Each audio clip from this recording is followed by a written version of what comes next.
Welcome to American Education FM, everybody. I'm Dr. Sean Brooks. All right, everybody, welcome back. I've got a huge episode. The education-related things that I have to bring up here are massive, and many of them are local issues, which I'll get into regarding the local school district where I live. But trust me when I say this again, this is happening all over the nation in multiple school districts because more and more of them are becoming insolvent by the day. And even if they believe they are solvent right now, it's not for long. And they even know this, and they even publicly admit it in many cases. So this is a good thing. I mean, this is the collapse. This has to happen. And unfortunately, for those that don't see the bigger picture, it's painful for them because, again, they're trapped in their prison of, comfortable delusions, and they don't see a way out. They really have no idea that the very things that they're attempting to keep around, whether they be sports programs or they attempt to be certain, these outlying quote-unquote academic programs, which we really know are indoctrination programs like diversity, equity, and all that social emotional learning crap, that all of that is disgusting. But the more insolvent a school district becomes, those things have to be eliminated.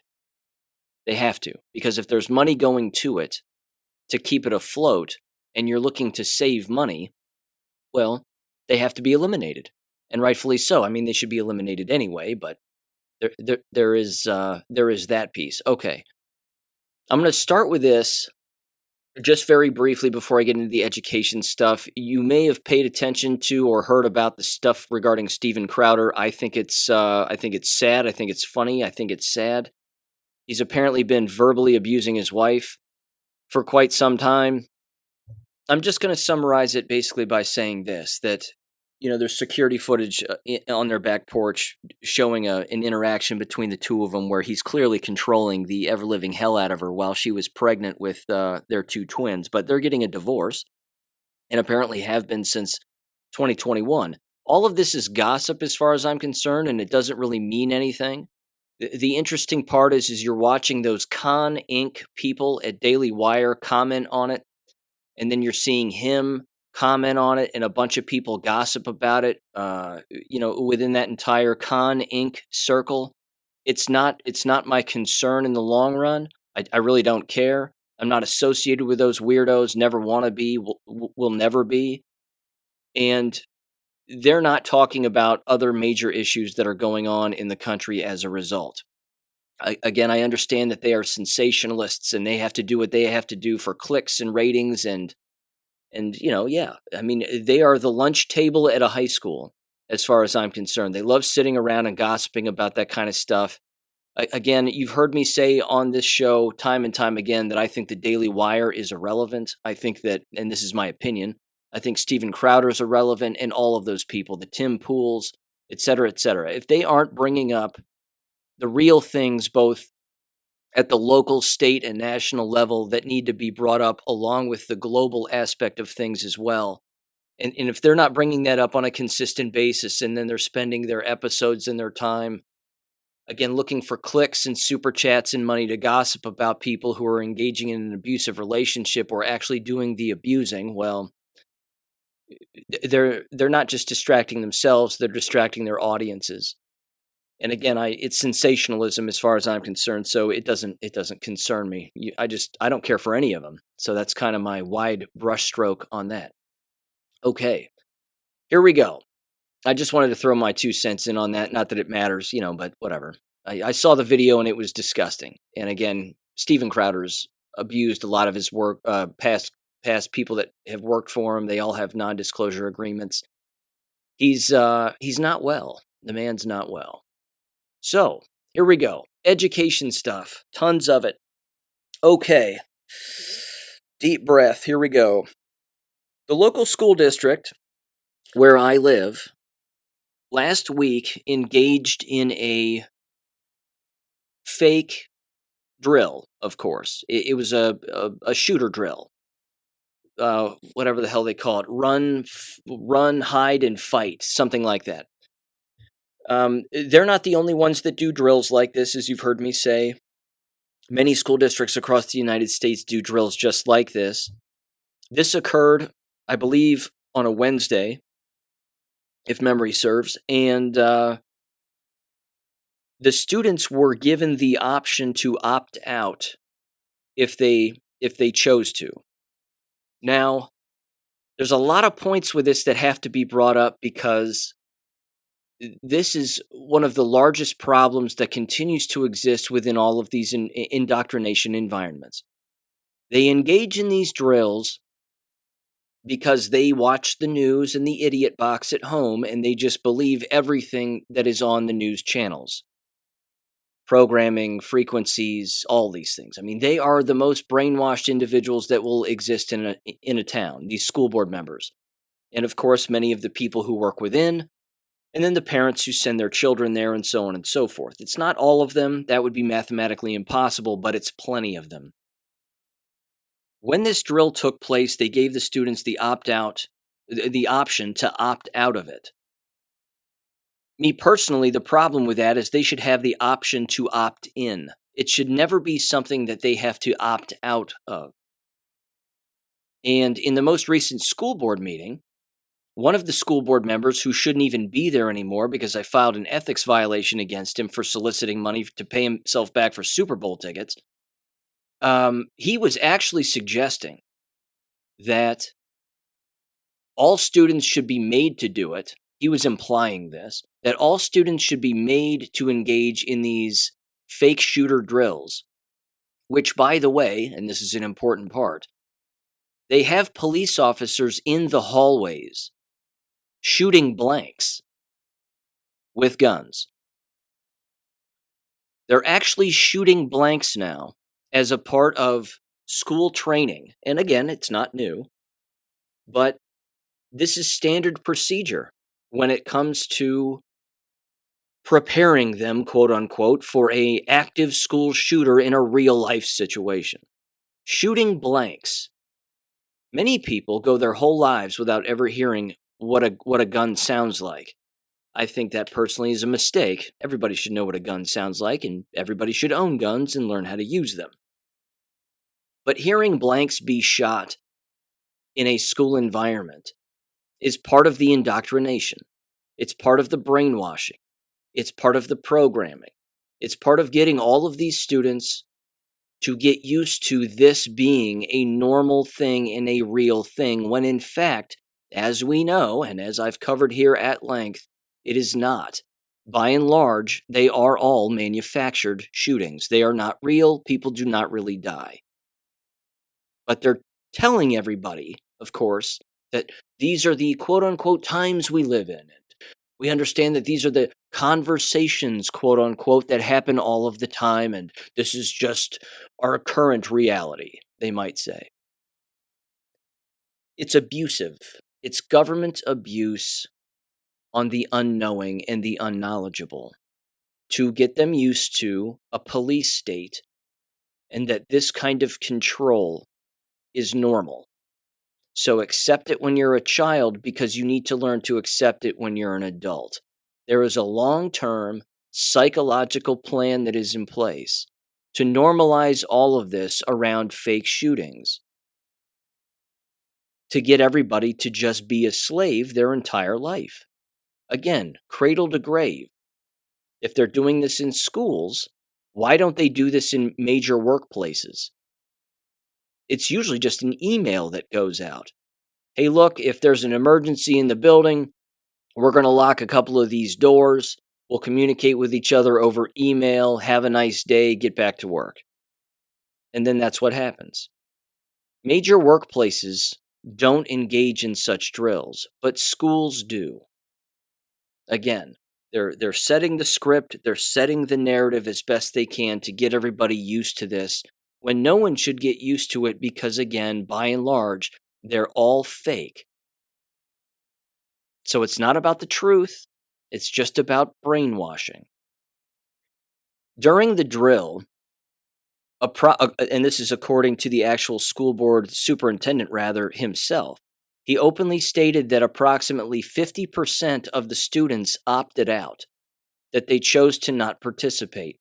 As far as the board members were concerned, in particular the superintendent, they were disappointed that that was the case.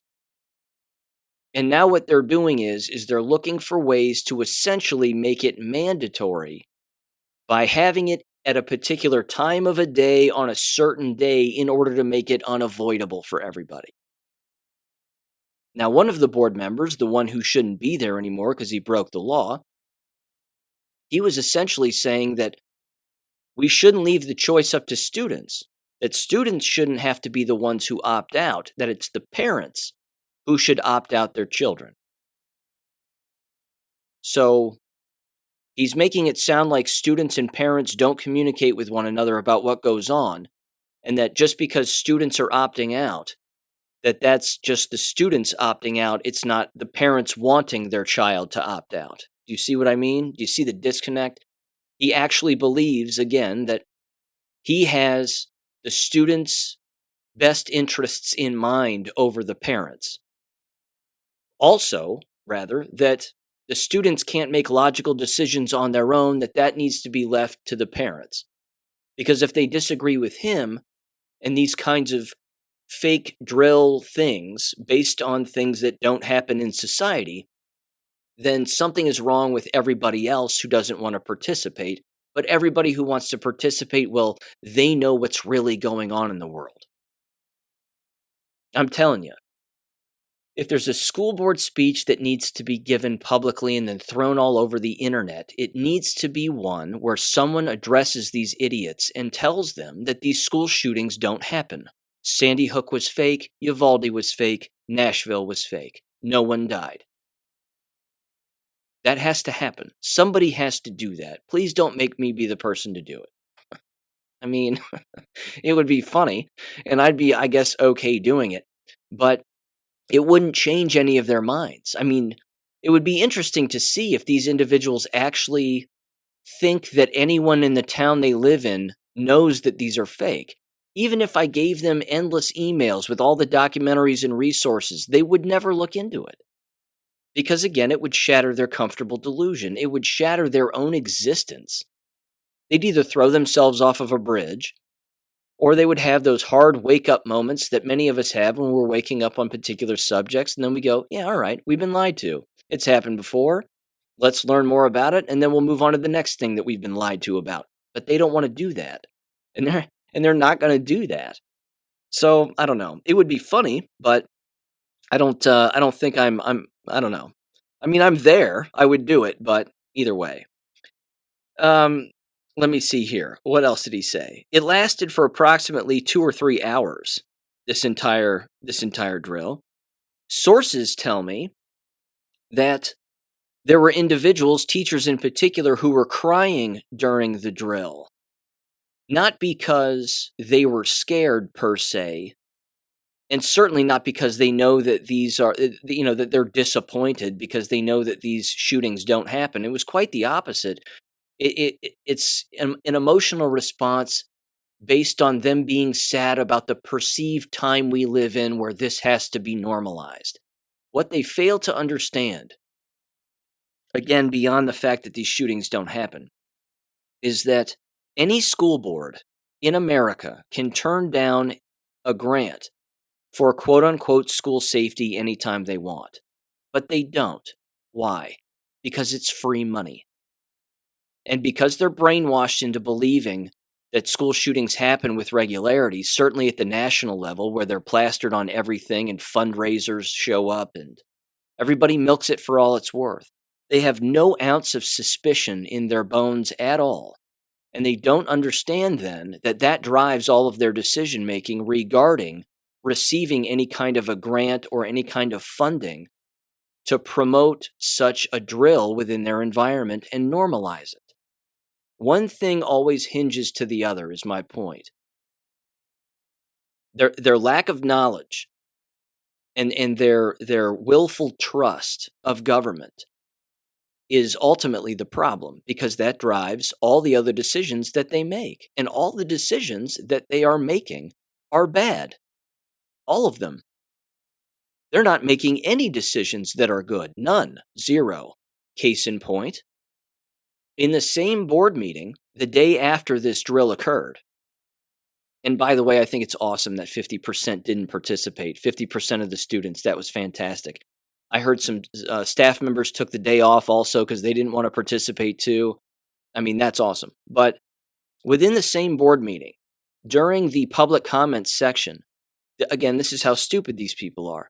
The vast majority of the comments, in fact, it was almost all of them, had to do with the elimination of girls' field hockey and how detrimental that is going to be from a cost saving standpoint, but more how it's going to be detrimental to the mental and emotional well being of all of those who participate. They were crying over it. I'm not kidding. They were crying over it. What am I going to do? What are my kids going to do? They love field hockey. They just adore it and blah. They even had former field hockey players, even from like past graduating classes. One of the individuals who, of course, I went to high school with, she's a lunatic, and I've brought her up here on the show before and played her audio before, but she was rehashing her old stories of playing field hockey and how it was her ticket out of town, and that's what helped get her into college, and blah, blah, blah. It's disgusting. None of that's real. None of that's true. And here's the best part. The best part is that the parents and these ex-players and current players and advocates for girls' field hockey, they're so dumb that they don't even know that the elimination of a sport is not up to the school board. The school board even says it at the very end of the meeting. They go, "We appreciate all of the concern, but the decision isn't ours to make." Whose decision is that? It's the athletic directors. Because the athletic director is given a budget. And if that budget isn't enough to cover the cost of a particular sport, well, then which sport, or all their sports rather, and their entire, whatever, their entire schedule for all of their programs, which sport always gets cut? It's the one that has the least amount of participation. And if that one happens to also cost a good deal of money, well, that's the one that gets cut. But they usually do it based on participation. If there's not enough people participating, doesn't matter how old they are, doesn't matter if they're coming into the high school or they're on their way out, or, oh, we have a lot of interest at the middle school level, none of that matters. And it's not up to the school board.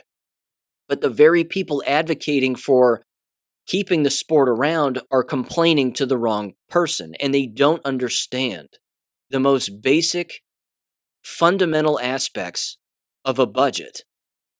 You can't spend what you don't have. You can't. You can't maintain something where you don't have enough players to have a team. I mean, hello, that's the way it goes. If you don't have enough players to fill a team, you can't have the team. But these people don't understand that. They operate on feelings all of the time. Oh, it's just going to be so hard. It's just going to be so hard. Oh, my kids. Oh, I just can't believe it. And they're crying, physically crying. On YouTube. It's being recorded. Anybody can go watch this. It's so pathetic. It's pathetic. But those are the invisible walls of their invisible prison that they can never get out of. They'll never get out of it. And they're not smart enough to figure it out now while they're alive, which means what? It means the clarity of death is the only thing that's going to bring them any peace. And they're going to look back at their life and go, holy shit, I was whining about a lot of stuff that really didn't even matter and was distracting me from all of the horrible things and all of the great things that exist in this world. But I took my time to cry on a microphone, at a microphone, during a school board meeting about the loss of field hockey. It's pathetic. Beyond pathetic. There are bigger issues at hand that were never brought up in that board meeting. Which brings me to this. Because this right here is huge. Not to mention, when it comes to, outrage at a school board meeting, where are the people complaining to the school board, not just about the fake shootings, but just the shooter drills to begin with? Why do you need to be shooting blanks in the hallway? Why does that have to be a thing? Why do you have to ingrain that in people's minds as being okay, as being an okay drill? It's disgusting. It's immoral, and it's based on a lie. You'd think that would be enough to have a pissed off parent show up and say something at these school board meetings, but not so. Not so. All right. So, I'm jacked up, and I'm gonna stay jacked up because you've heard me mention this story before. Also, same school district, same town, same thing. Uh, this particular case has ramped up and brings in numerous avenues of thought and a complete. Well, I would say this: it's a completely different attack and an angle on how you can assist in making a school district insolvent. You may recall the story that occurred back in November, December of 2021 that involved a female middle school student who was groped by her business teacher. Just a quick summary on it.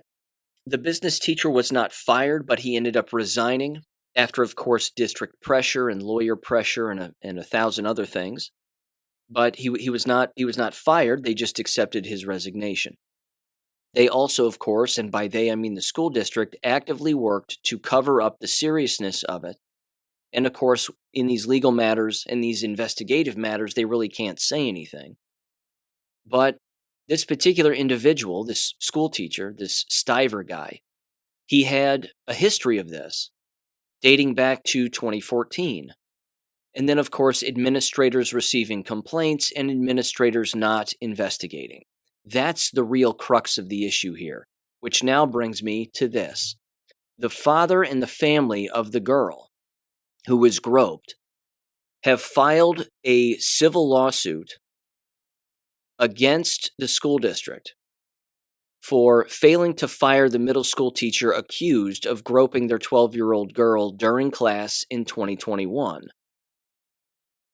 And then the article here says, and this was from the Cincinnati Enquirer, it says, even though a Title IX investigation found that he had a history of sexually assaulting students as far back as 2014 rather. It says the teacher resigned for personal reasons a year and a half later. So the title of the article is Lawsuit, Talawanda Teacher Groped Middle Schoolers, plural, Administration Knew and Didn't Investigate. If I had a nickel for every time that this happens within American K-12 school districts, ladies and gentlemen, the Federal Reserve would be empty of nickels. This is a constant. This happens constantly within American K-12 schools. As you've heard me say, the cover-up is always in place. They go into panic mode, cover-up mode, bury it as fast as they can. Image protection is their number one concern. And they have no idea that if they just did the right thing from the word go, that they would never have to worry about the long-term ramifications of what happens when you do the wrong thing from the start. Just do the right thing. But they're immoral people with no values, which means it's inevitable that things like this will occur. So the article continues and it says the lawsuit filed by a student and her parents demands a trial by jury. The teacher, Paul Stiver, was sued at the state level in December for the same incident, and a settlement is in the works, it says, according to Butler County court records. Students raised several concerns about Stiver over the years. Incidents listed in the federal complaint from other minors include Stiver giving students unsolicited gifts, making inappropriate jokes, rubbing girls' backs and shoulders, touching girls' chests, plural, and telling one student to not wear low-cut tops or bend over in front of him. The Talawanda Board of Education as an entity and its individual board members, Patrick Mead, Rebecca Howard, Chad Otto, Kathleen Knight Abowitz, and David Bothist, were named in the federal complaint along with Superintendent Edward Thoreau, Talawanda Middle School Principal Mike Malone, and Vice Principal Stephanie Ernie as well. The student is identified by initials, as are her parents with their last names, blah, blah, blah. The school district declined to comment as of Thursday afternoon. The complaint says that Stiver was teaching a business fundamentals class in December 1st of 2021 when the incident occurred. While students were playing a computer game, he approached the girl's desk, placed his hand on her shoulder and upper back, and slid his hand down the front of her chest to grope her breast. Another student witnessed the assault. The assaulted student texted her older sister afterward, and she wrote, quote, Mr. Stiver just touched my shoulder and slid his hand down to my chest, unquote, according to the complaint. She also expressed fear of reporting the incident, even though her classmate that saw it happen, urged her to go to the school administration. The girl told her parents, who rushed to meet her at the school. That's when the student reported the incident to another teacher and then to administrators. The school resource officer also received the report, and a criminal complaint against Stiver was filed with Oxford Police. While the incident was widely covered by media at the time, the complaint says that the community was not particularly surprised because residents claimed, quote, it was common misbehavior for Stiver, unquote. Common misbehavior. So why'd you keep him around? School administrators Malone and Ernie, I've met both of these people, by the way. I talked with both of them once. They are remarkably stupid. They told investigators there had been recent prior allegations of harassment made against Stiver, but those previous allegations were not properly investigated, and they did not get added to Stiver's personnel file, the complaint reads. The student who was assaulted in December of 2021 received a lot of support from her peers after she reported Stiver, but the complaint says that she was also bullied. The harassment that came in the aftermath of her reporting Stiver to authorities was never investigated either. Quote, I hope he touches your sister too, unquote, one prank caller told her, according to the complaint. The incident with Stiver, people are disgusting, aren't they? I mean, Jesus. It says the incident with Stiver and everything that followed contributed to a steep decline in the girl's mental health. Of course it would. So says the complaint. She eventually left Talawanda and was homeschooled. Good. She began self-harming and had suicidal ideation. It then says, quote, the last place a student should be subjected to sexual predation is in the classroom, unquote, said attorney Austin LaPuma of Frecking Myers and Rule, my old law firm. I hired them once or twice. Let's see. Said in a Thursday news release, it said, quote, Talawanda School District has continuously failed its students. This will not be tolerated by the community, unquote. And then he and other attorneys representing the students are encouraging other survivors to reach out to them. And then, of course, they post a phone number and then the actual lawsuit itself. Okay. I've been over the ins and outs of those actions and those kinds of illegal actions before. Here's why I'm bringing it up again, not just because the lawsuit is new, but the financial impact that this has now on the entire school district, not to mention, of course, previous voting on elections, whether that be for individual school board members themselves or future levies. This is where it gets real shady. And I'll also add this. Apparently, according to the complaint, allegedly, there were school board members and administrators who were getting rid of their cell phones and changing out to brand new cell phones in an effort to hide either videos that they had taken or communications, text messages, voicemails, things of that nature that occurred on their old cell phones. This is how dumb these people are. They don't understand that in a suit like this, you can acquire the text messages regarding the cover-up of a crime, in particular of a sexual nature, from the phone companies. Nothing's really ever deleted. I mean, Hillary Clinton can bash her phones with a hammer and burn endless amounts of classified documents. They're never really gone. but, but these people think, allegedly, that that's the case. Oh, how sorely mistaken they are. So here's where this takes an interesting twist. When cases like this occur, yes, it has a negative impact on their ability to run for school board in the future, and it should. No one should ever vote for them. In fact, if you vote for them, you're voting for this kind of pedophilia. And you're voting for the pedophilic apologists. That's a problem. That's the first one. The second one is even more financial, which is it impacts their ability to pass a levy in the future, because who wants to give more money to an environment like this ever again after something like this?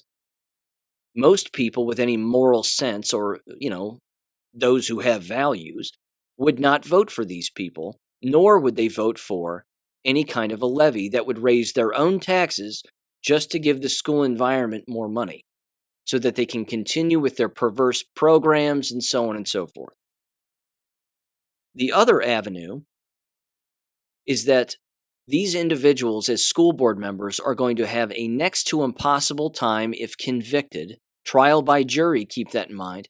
If they're convicted, they won't be able to hold office again because the insurance companies won't bond them, because they will have been convicted in a civil lawsuit, which would only increase their insurance costs as an individual elected official, again making it next to impossible to insure them in many cases. So that's the second avenue of financial destruction that occurs as a result of, hopefully, a conviction. On top of all of that, it then begs the question, if convicted in court by a jury in a civil trial, where the district has to then pay said money, do they have to vacate their elected positions and their hired position as a superintendent and then administration because they were convicted? I would certainly hope so. Certainly seems like a massive ethics complaint has to be written into the law somewhere, that if these individuals are sued and they lose, in particular regarding the safety and well-being of a student and other students, at the hands of an abusive teacher that they allowed to exist within that district time and time again, year after year after year, that they would have to leave their positions by law. Because again, if new school board members move in and the superintendent doesn't leave, you would hope that new school board members would fire the superintendent. He was involved in this. Allegedly, anyway. On top of that, I put this story out on Gab, of course, and an individual replied back and they said, well, the money that would be used for the lawyers, well, they didn't say all of this, but they were implying that the money that would be used to defend the school district officials, school board members, the two administrators, and the superintendent, that money being used for them in court and all those lawyer fees would simply come from the taxpayers. Now, they're right and they're wrong. In this particular case, given the other financial situations that are occurring within the district, they're actually incorrect. What they would do is they have a set amount of money set aside to pay lawyers, but when a lawsuit like this comes in, those lawyers charge more. They don't charge less. So that money that they're going to charge these individuals to defend them, their rate as a lawyer or as a firm is going to increase. When that happens, that money has to come out of the accounts of the entire school district. But the school district is borderline insolvent right now. So the levy that is on the ballot here, and they already talked about it in the last board meeting, the actual dates with which they have to file the levy and agree to put forth a levy in order for it to make its way to the November 2023 ballot. So they've already got this all planned out. They know exactly what they're going to do. They're going to do it again, and they might even do an emergency levy vote sometime in August, either this year or next year. I mean, that's how borderline insolvent they are. But any levy that gets pushed forth now, the American voter has to understand that when you vote for a levy, you're also voting to pay for their legal costs. Does this sound to you like a school district that should have its legal costs paid for by the taxpayer? No. In fact, I wish there was a law that said if a lawsuit came out suing the individuals of an entity, civil, criminal, or otherwise, that money come out of that individual's bank account or that individual's paycheck, not the entity as a whole. But this right here is the problem with unions, and this right here is the problem with school districts and the law firms that they work with and the contracts that they sign and all of that. They're all legally represented rather to protect themselves as much as humanly possible, even when they are in the wrong. So their defense fees are going to be exorbitant, but that's only going to put a larger strain financially on everything that they're already cutting and the other things maybe that they don't want to cut. So they'll get rid of this program or that particular sport, keeping in mind that money that they're getting, or those programs rather, that they're getting rid of, they're saving that money for their own legal fees. And of course, you heard me mention earlier the business of being bonded again.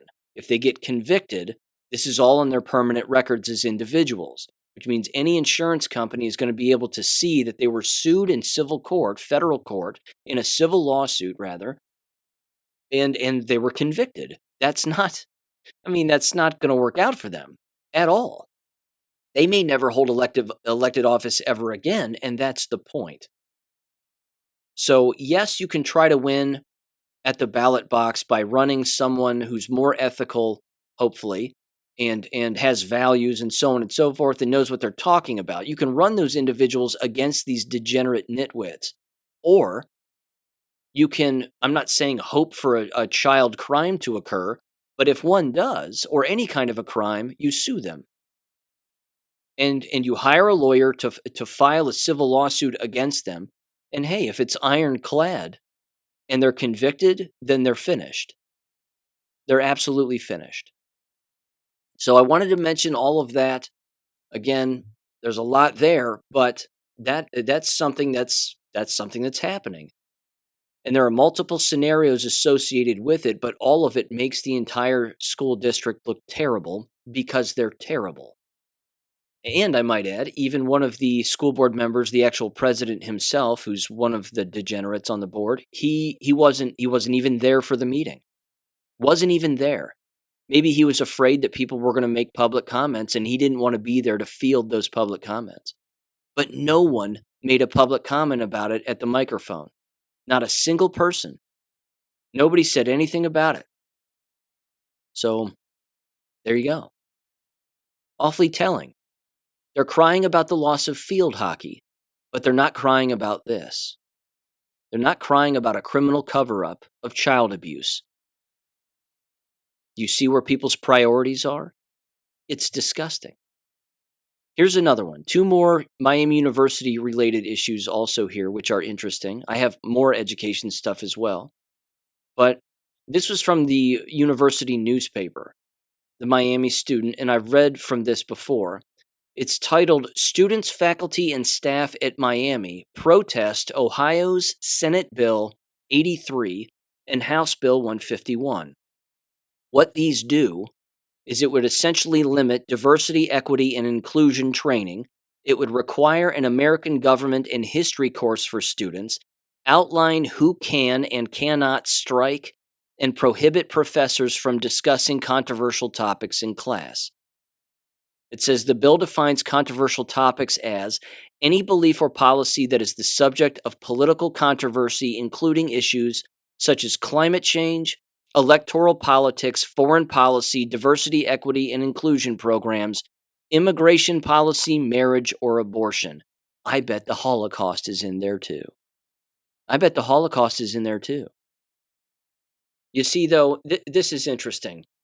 This is basically what I brought up in the last episode, which is this is the scale of degeneracy that exists. The ridiculous back and forth, just the constant. We're trying to make it look like we're helping people by getting rid of diversity and equity and inclusion as conservatives. However, at the exact same time, we are limiting free speech, and you're not allowed to talk about climate change being false. You're not allowed to talk about stolen elections. You're not allowed to talk about foreign policy. You can't talk about, again, how DEI is degenerate and a distraction. You can't talk about illegal aliens and how we're being invaded at the southern border. And you can't talk about the strength and power of a strong, ethical marriage and how abortion is murder. And I'm just throwing in the Holocaust, the holohoax, if you will. You can't talk about those things. See, that's a problem. This is why Democrats and Republicans don't give a shit about you. They don't care about us. They're both the enemy. And these people standing here protesting this are the useful idiots, holding their signs and saying, oh, we want to be able to talk about diversity, equity, and inclusion and gay rights. And another sign says, don't take my major away and blah, blah, blah. It doesn't matter. Everybody's being tricked in this. With this particular bill, everybody's being tricked. Everybody's being further brainwashed. Everybody's being further indoctrinated. I'm telling you, the American high school classroom, middle school, elementary, whatever you want to, whichever level, right all the way through college, is arguably the largest and most effective indoctrination camp that has ever existed in the history of the world. And the people perpetuating these laws and these bills are just using everybody in the process. So, yeah, all of these bills and these mirror bills are not a good thing. But they're not a good thing, not for the reason that these degenerates think that it's not a good thing. It's far worse than they can possibly imagine, because it impacts everybody negatively. That means you can't do a project about the holocaust. You can't do a project about voter fraud. You can't do a project about being invaded at the southern border. You can't give presentations in the front of a class about any of this because it would be, quote unquote, illegal. It seems like it's against the law to some extent, First Amendment and everything. But they don't care about the First Amendment. Yeah. Again, I understand a person would read the headline and they'd say, yeah, the queers aren't getting what they want and, diversity, equity, inclusion is going to be eliminated. If you look into it a little bit more, it actually is worse than that. I mean that's good that wouldn't be discussed because that's brainwashing enough, but it doesn't allow people to talk about the hoaxes either. And that's the real issue. That's the crux of the matter for me. Okay. Here's another one from the Miami student again. More degenerate behavior. Miami's former female basketball coach and her intimate texts with a player are linked to her resignation. Una Hendricks, former Miami University women's basketball coach, resigned on Wednesday, citing competitive reasons, quote unquote, in an interview with the Miami student. On Friday, The Athletic reported that she resigned after an investigation revealed intimate text messages she exchanged with the player. Those communications provided to The Athletic by a university source include a string of over 180 text messages spanning an 11-day period. 11 days, 180 text messages. Have you ever been in a situation like that? Yikes. Some of them said, quote, in them, Hendricks wrote, quote, I love you, and you're my baby, and told the player period, can't, period, wait, period, to, period, squeeze, period, you, period. Amazing. In all, more than 30 of the messages were of an intimate nature. In a statement to the student is the paper, I guess, Alicia Lipton, Miami University Associate Director of Media Relations, was in full cover up mode, said that the university's priority was the health and safety of its athletes. Again, if I had a nickel for every time a university or a K 12 school district has said that following line, we'd be rich beyond our wildest imagination. Quote, they said the following: when Miami University learned of information suggesting that Deuna Hendricks, former women's head basketball coach, was in violation of university policy, it took swift action by placing her on interim suspension as it conducted an investigation, Lipton wrote. There were no allegations of criminal activity, nor were there any indication of a Title IX sexual misconduct violation. Really? However, this investigation led to her resignation. Had she not resigned, the university would have pursued the termination process, unquote. The Athletics report states that Miami Athletic Director David Saylor became aware of the text messages on April 19th, and Hendricks was suspended the next day. Now, if you think for a minute that Hendricks is going to accept responsibility for this, you would be sorely mistaken. As it turns out, she's not. Shocking, I know. It says, as far as the choice to leave, she said, quote, it's pretty much matter of fact. Just looking at the state of the program with some valuable pieces jumping in the portal, and obviously we've been building for 4 years, so going into a contract year, it was really important that all the pieces stay in place. And so when it didn't look that way, I just felt like I needed to slide over and let somebody else take the reins. So that's where we're at with it, unquote. Yes, clearly taking responsibility for inappropriate text messages to a player. In one text exchange with the player, it says, Hendricks referenced a married couple who had been together for many years and said, quote, doing this with you openly would be more than ideal, unquote. Then in a text on April 9th, Hendricks wrote, today is the day, with multiple Ys, that my girl returns to me, unquote, and that, quote, the airport will be clear of Miami WBB's employees, unquote. The player also made intimate comments in the exchange, including professing her love for Hendricks. Well, isn't that nice? A Miami spokesperson said that the school's investigation of the matter is now closed. What about the player? How about you get the player off the team? It says, according to The Athletic, which obtained Hendricks' resignation via a public records request, her resignation is contingent upon the university responding to all third-party inquiries about her employment by providing only my dates of employment and position held. Further, it states that Saylor, quote, agrees he will not disparage me or make any statements to others that may be considered to be derogatory or detrimental to my good name or reputation. Honest to God, these people have no sense of awareness whatsoever. None. Zero. The resignation should be private and blah, blah, blah. It says, quote, with our student athletes' well-being at the forefront of our concern, and to protect their rights and confidentiality under FERPA, the university accepted the coach's resignation on Wednesday, April 26th. Quote, we will continue to support our student athletes with resources and recognize how difficult this past week has been. Much of the underlying information surrounding events remains confidential and protected student information under FERPA.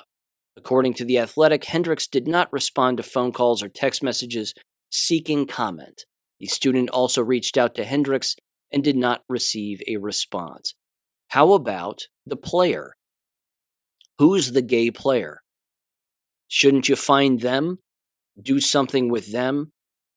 Again, The incestuous nature of these environments is disgusting. It is pervasive. It is not going away. It is getting worse. And the more of the degenerate behavior they invite, it gives them, so they think, a free pass to do whatever they want. This is not going to get better with time. It will get worse. And as far as not accepting responsibility for their actions, it's a beautiful segue to this next thing. I know you're familiar with Randi Weingarten. She is the president of the American Federation of Teachers, the AFT. She, of course, testified in front of Congress. I believe it was the either House Oversight Committee or Judiciary Committee, one of the two, probably Oversight. And she was asked a variety of questions specifically regarding the business of the COVID lockdowns and her take on the whole thing, and so on and so forth. Without playing any audio, let me just summarize this briefly because it's what you would expect. And there really isn't very good audio to necessarily play because a lot of people were taking personal digs on how, well, like Marjorie Taylor Greene, for example, or Marjorie Greene, rather, because she's divorced now. But she was basically criticizing her for saying mean tweets about Marjorie and how Marjorie didn't like the mean tweets and whatever else. This right here, again, is continuing to prove my overall point that government isn't really asking the questions that government needs to be asking. The so-called representatives aren't really asking the questions of these people that they should. There was some back and forth, a lot of the basic questions of, are you a medical doctor, Mrs. Weingarten? And then she goes, no, I'm not. And well, then how can you know about the COVID policies and blah, blah, blah. That's such a, I don't know. It's low hanging fruit. That particular question is stupid in my opinion, and it's just low hanging fruit. The question to ask her is, did you receive any financial kickbacks of any kind or any financial incentive for keeping the schools closed? In particular, in and around New York City, which is where you claim to live, and you claim that this was an emotional time for you because you were watching endless ambulances make their way to and from the city to the local hospital where you live right down the street from. Did you receive any money as a result of keeping the schools locked down? She, of course, would say no, and she would say so under oath. This is where you would provide the receipts that would prove otherwise, that their funding dramatically increased as an organization. She, of course, would say it was because teachers were fearful, and that's why we were receiving more funds, and they wanted us to protect them because there were plenty in the business who wanted to throw them back into the classroom. Again, the hypocrisy of the entire thing is beyond evident. Another aspect of it that is going to be something that we're basically continuously going to see roll out is we're going to see these organizations that all worked together start to throw each other under the bus. Randi Weingarten, what she was doing in that congressional hearing was she was consistently saying that she, of course, is not the head of the CDC.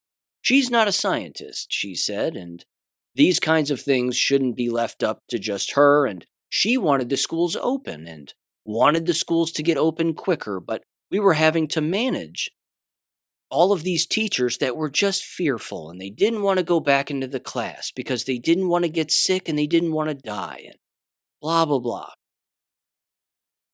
Again, the emotional aspect of this, which of course is completely ridiculous, that's the excuse that is being played now in front of everyone. It's not facts. It's opinions and emotions. That's the backstop that these corrupt individuals are using as justification for their actions. Well, we were all scared and we were all going to die and we didn't want to do these things as quickly maybe, but we all wanted to get back into the classroom. And if anybody says that we didn't, well, then they're lying. That's not true. These unions wanted to string this out as long as they could because They were receiving more money from school teachers during this time because teachers weren't in the classroom. And the perception of these unions protecting them during this time was firmly in place. So, what was the union doing? Soliciting money.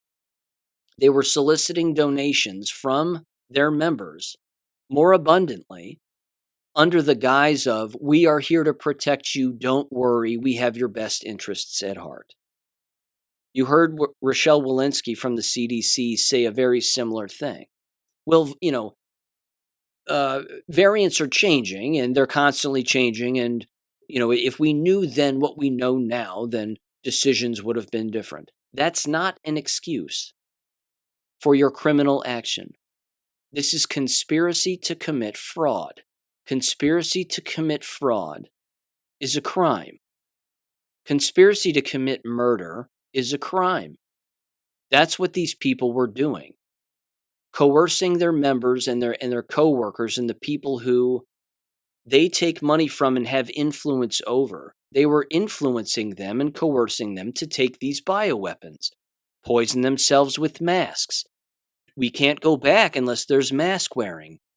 All the students have to wear them and we have to poison them too. And so on and so on.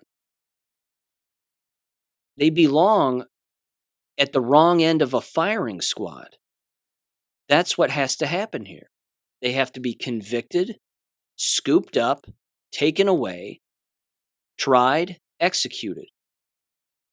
There's no other way around this. You can't keep these criminal masterminds. They're not masterminds. They're idiots. They're engaging in robbery in broad daylight with endless cameras on them, and we can all see what they're doing. But they can't get away with this. They just can't. She even went on CNN later that day and talked with Allison Camerata and openly stated this too, which should tell you basically all you need to know about the tactics that they use. She said that the American Federation of Teachers is also one of the largest unions for nurses. Now, as you've heard me say before, there are 3 professions that usually have bullying at an all-time high within those professions: food service workers, nurses, and the education profession. Those are the top 3 where bullying occurs constantly. But here she is again, playing and acting as if she's the savior of American education. It was detrimental and we're still reeling from the effects of COVID. But trust me in the future because I have my American flag and Ukraine flag lapel pin. And I'm a lesbian with an adopted child, and you can trust me. I'm sorry. These people are degenerate, and they are the problem. And they will continue to be the problem as long as these criminal organizations continue to exist. Seems like the RICO statute could come in and swoop these people up in an instant. Seems like the military could do the same thing if the time ever came. It's disgusting. Okay. More education stuff. It does not end. Cicely sent me this. This is huge. This is from Idaho.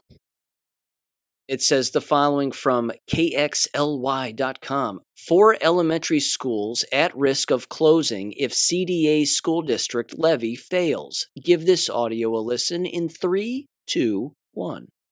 Teachers and staff are waiting to see if they will still have jobs next year. Thanks for joining us. I'm Aaron Luna. Coeur d'Alene Public Schools declared a financial emergency. Our Natalie Grant joins us live from Coeur d'Alene. And Natalie, what does an emergency declaration mean for the district?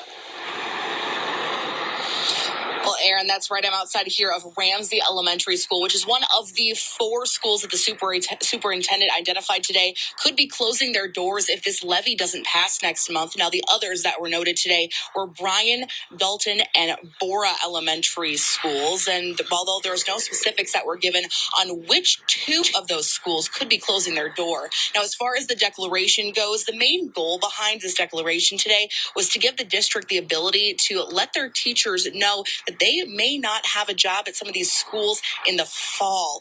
Now, as they want to let them know as soon as possible there. It could impact hundreds of faculty members within the district. The superintendent is advocating in favor of sending those reduction in force or RIF notices to those impacted staff members as soon as possible to give them time to prepare. But members of the board voiced concerns about what declaring a financial emergency could do for the long term in the district. They also asked if sending these notices out before the levy vote was necessary.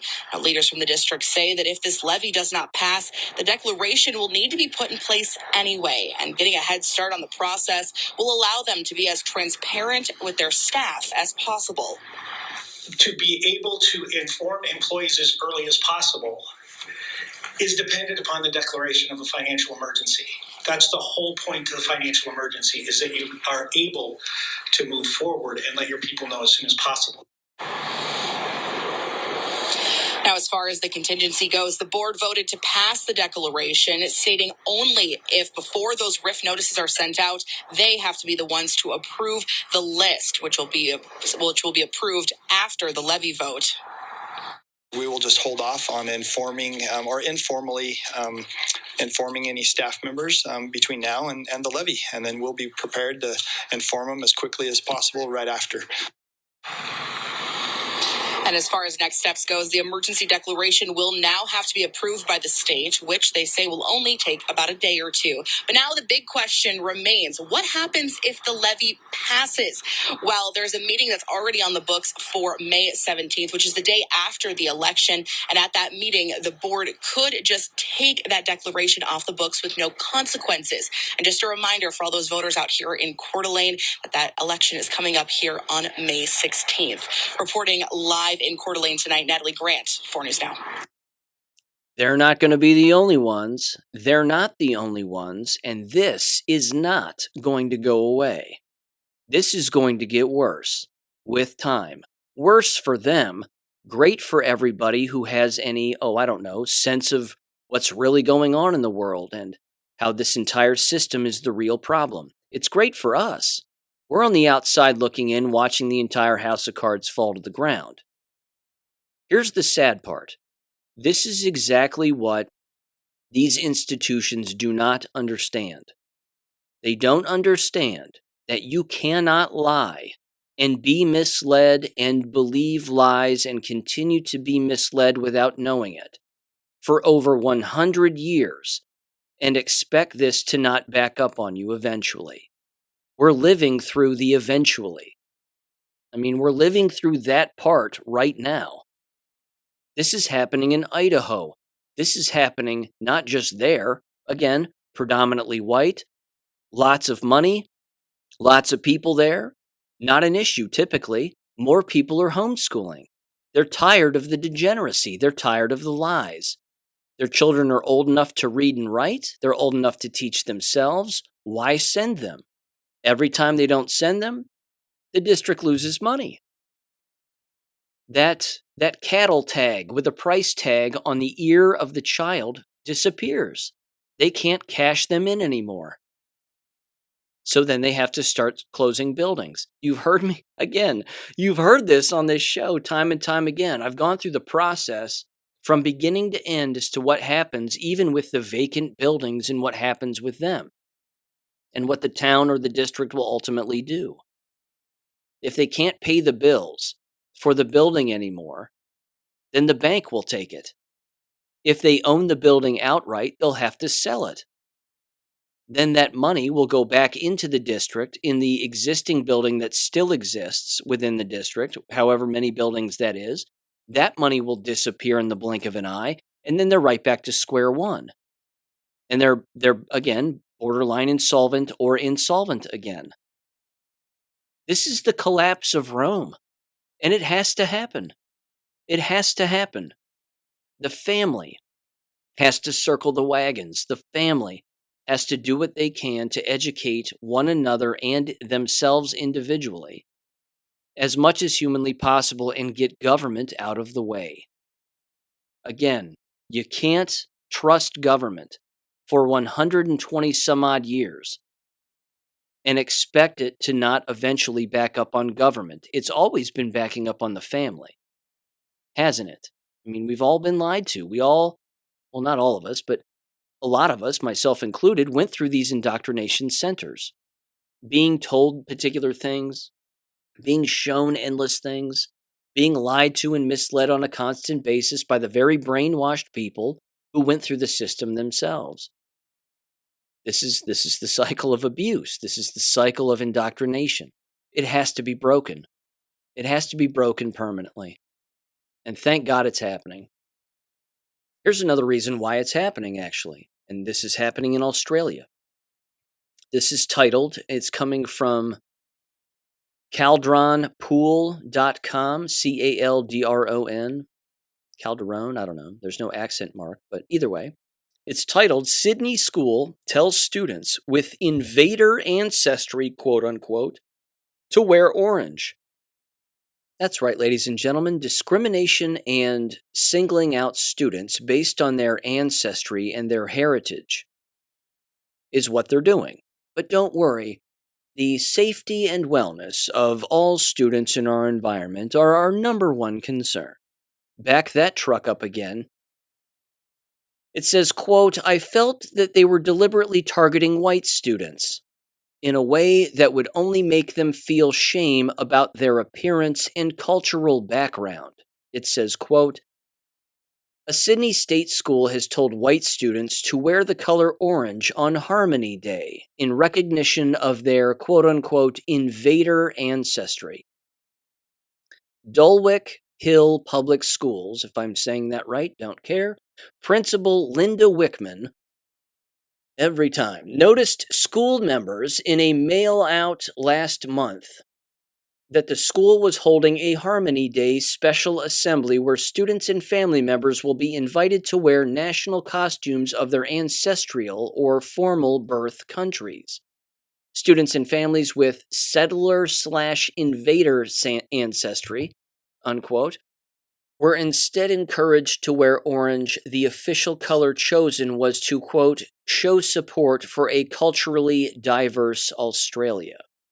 The notice read, quote, students are invited to wear the national costume of an ancestral former birth country, and so are your parents and carers. For those of us who have settler/invader ancestry, the color orange is the Harmony Day color, and I encourage students and family members to join me wearing orange, unquote. Leave this school. Leave them. They are an example of a school that cannot keep doing these kinds of things and expect to exist. So just speed up the process. Speed up the process and make them insolvent. Doesn't matter what country it is. Just keep it going. And then there's this, which leads me into the jab discussion briefly. Shouldn't shock anybody.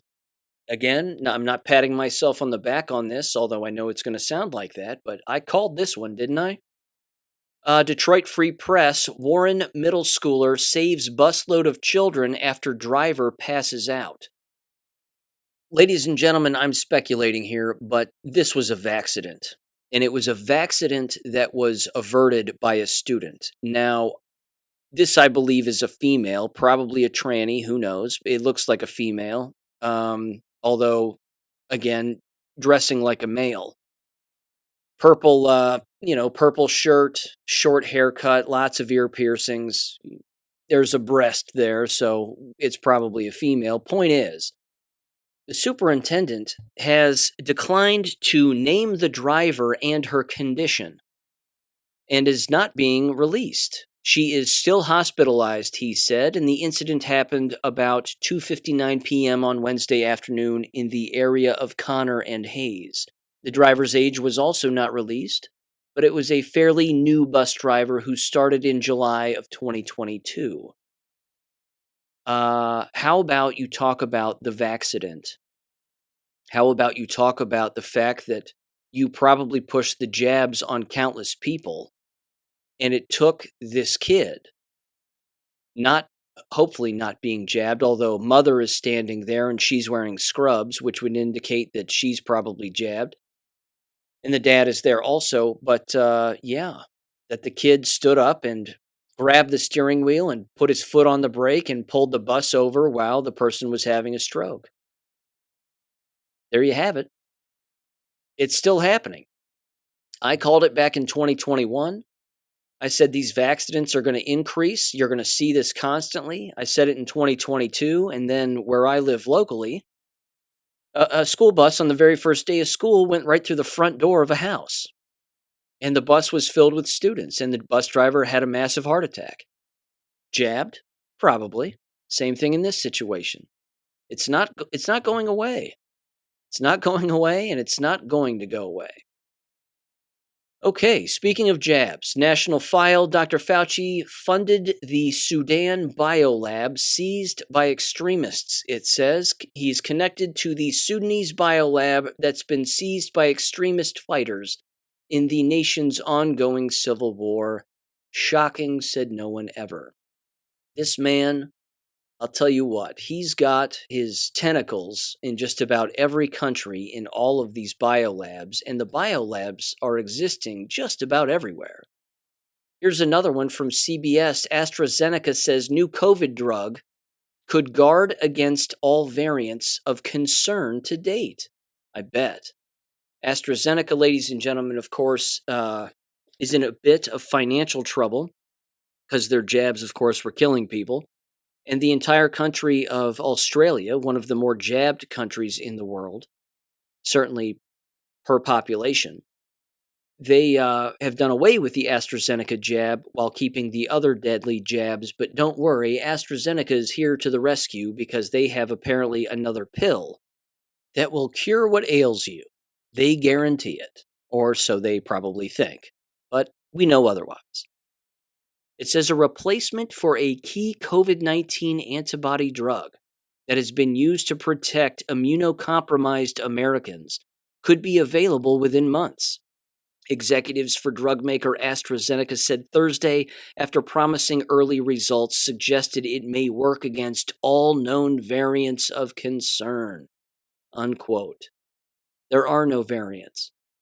There's only the immunocompromised that exist as a result of taking these jabs, and now you're swooping in with your alleged solution. The Hegelian dialectic yet again. It rears its ugly head. It's currently named AZD3152 and is being tested in a trial that is dubbed Supernova, with the hope of preventing symptomatic infection in people with weakened immune systems, caused by AstraZeneca, no less.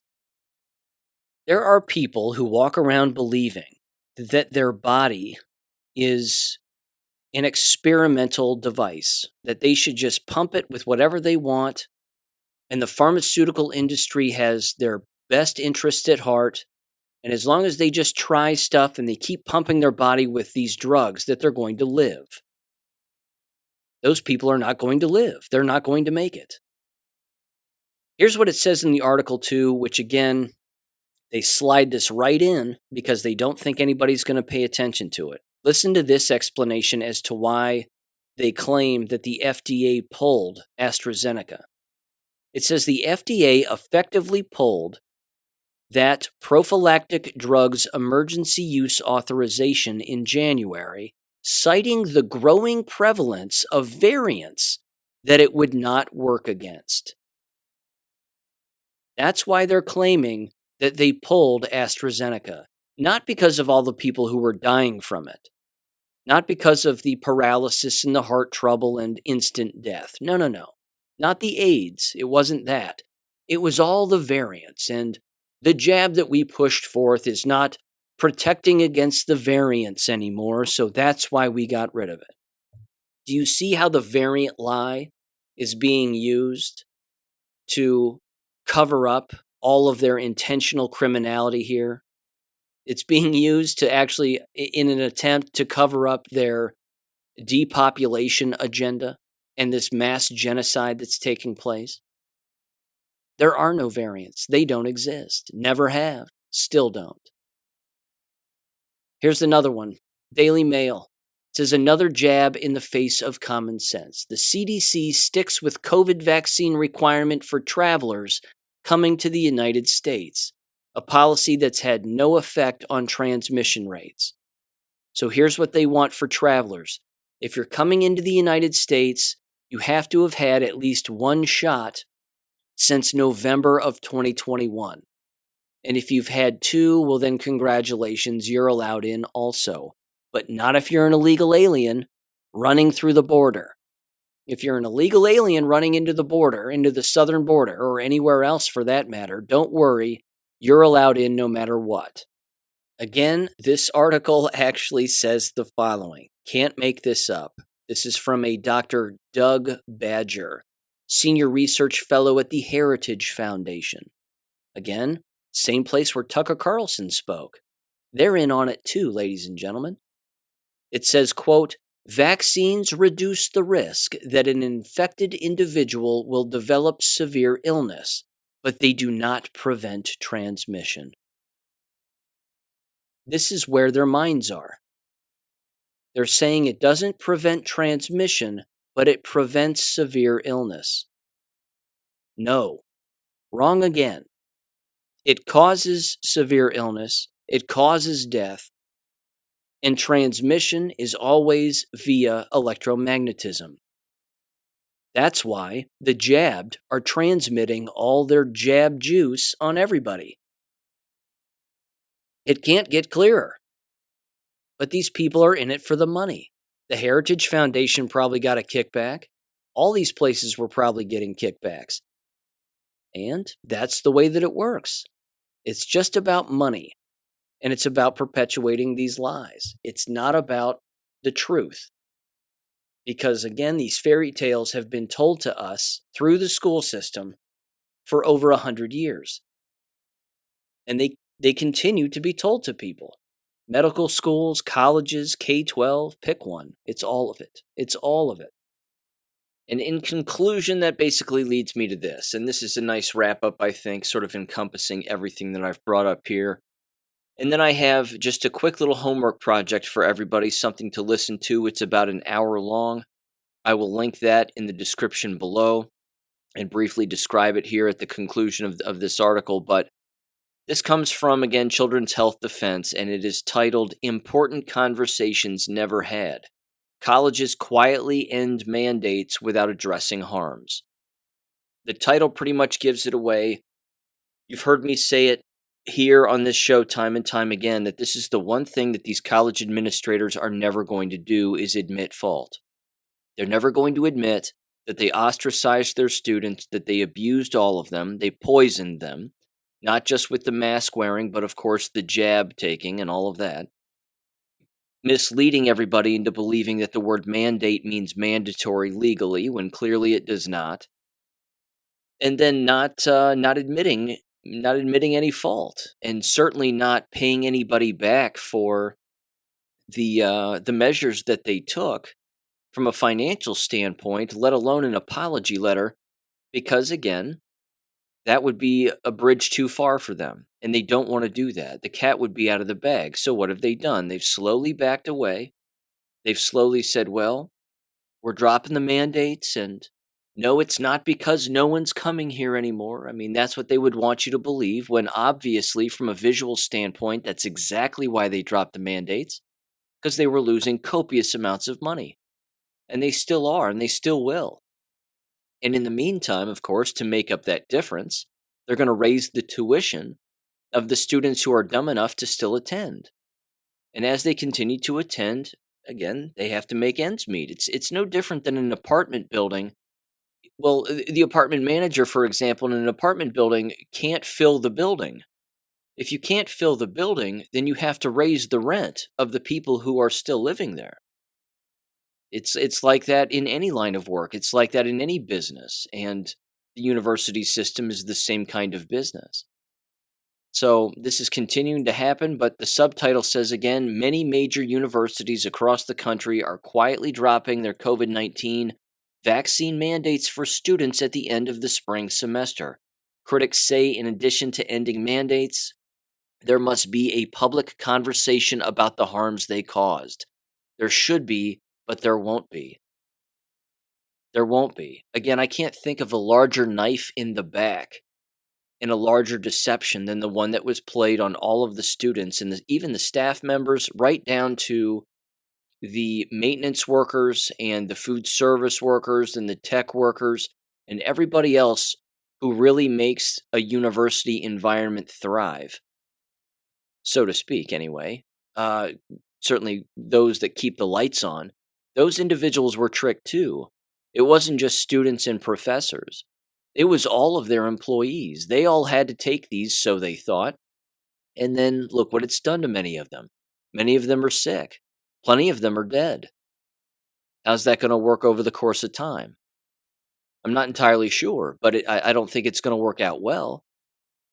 So here's what at least one individual who is the co-founder of No College Mandates stated. This Lucia Sinatra, if I'm saying that right. And they track mandates and organize parents, students, faculty, and others to end them. They told the defender that at least 325 colleges and universities are still mandating the shots, down from a list of more than 800 top colleges the group was originally tracking. The group maintains an updated list on its website, and they have a link to that. It says the language of the mandate ending announcement is consistent across universities because they're communists.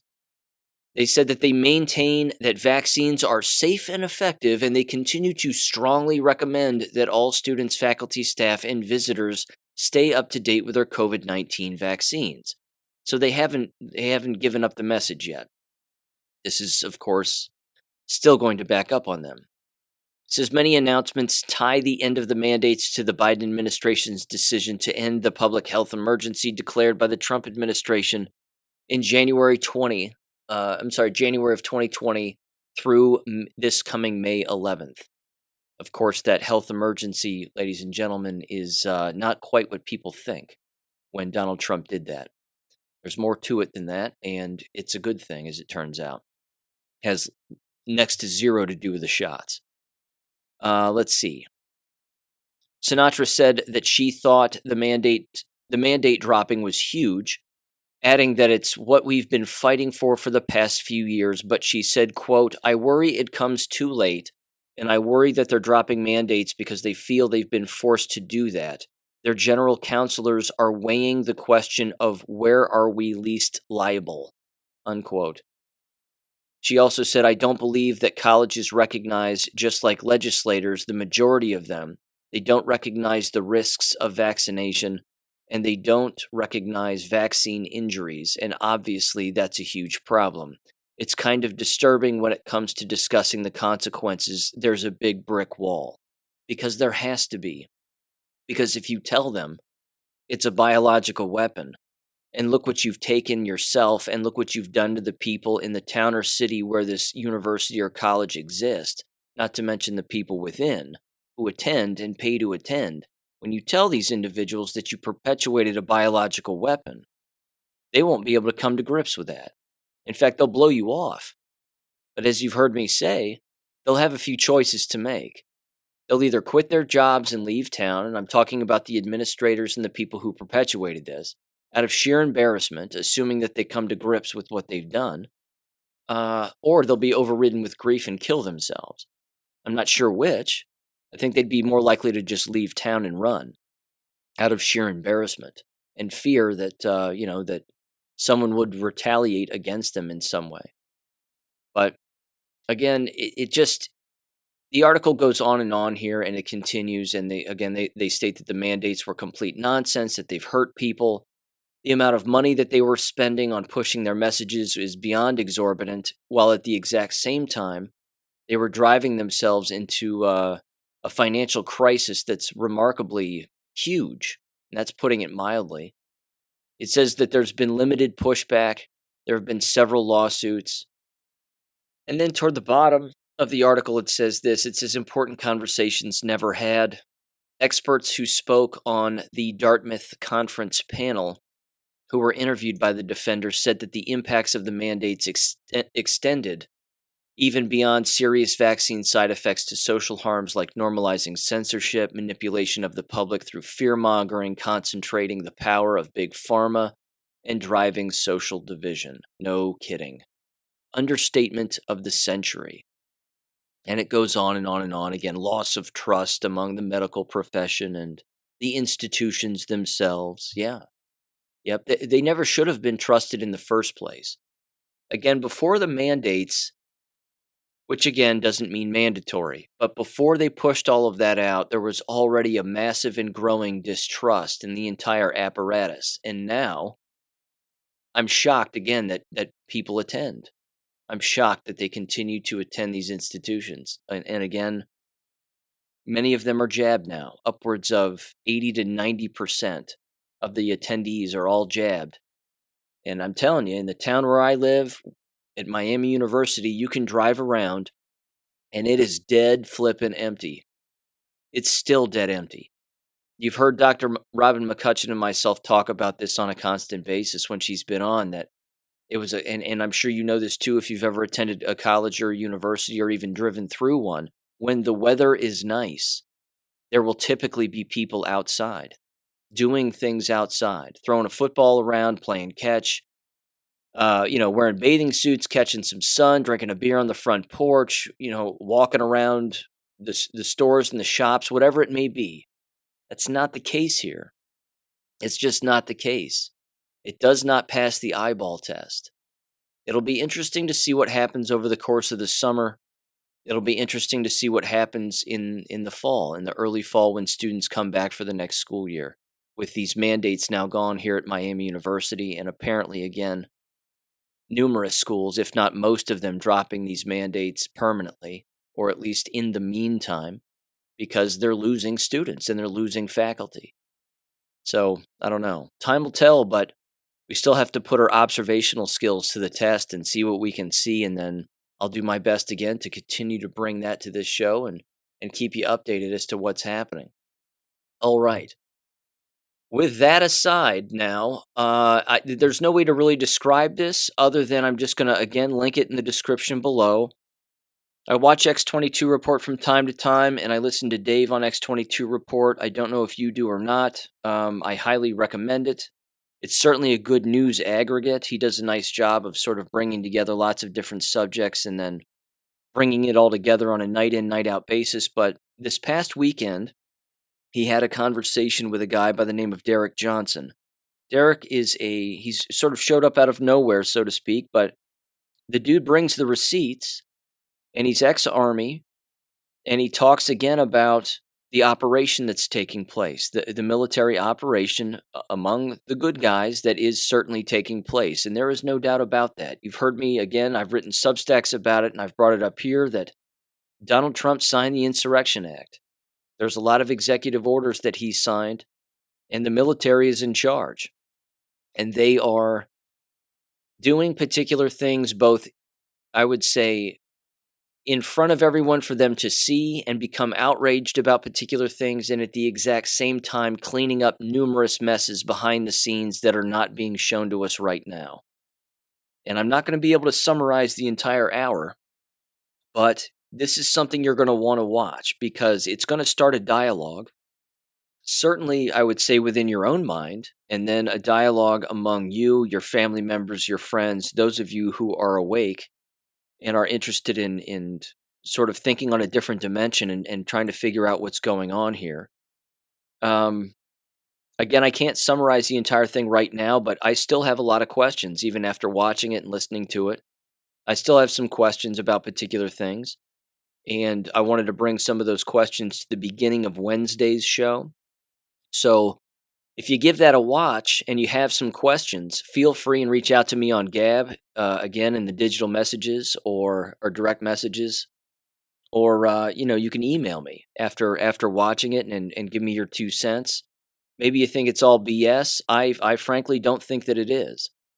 Again, the Law of War Manual is remarkably broad, and it's remarkably specific.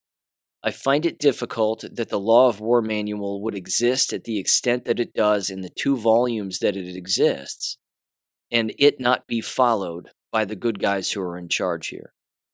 So I think that that is happening. I'm certain, actually, that that's happening. It's beyond just thinking. And again, there's a lot of communications that are shared with Trump and with the public. Again, in sort of a coded way or a hidden message kind of way, and it's a good thing.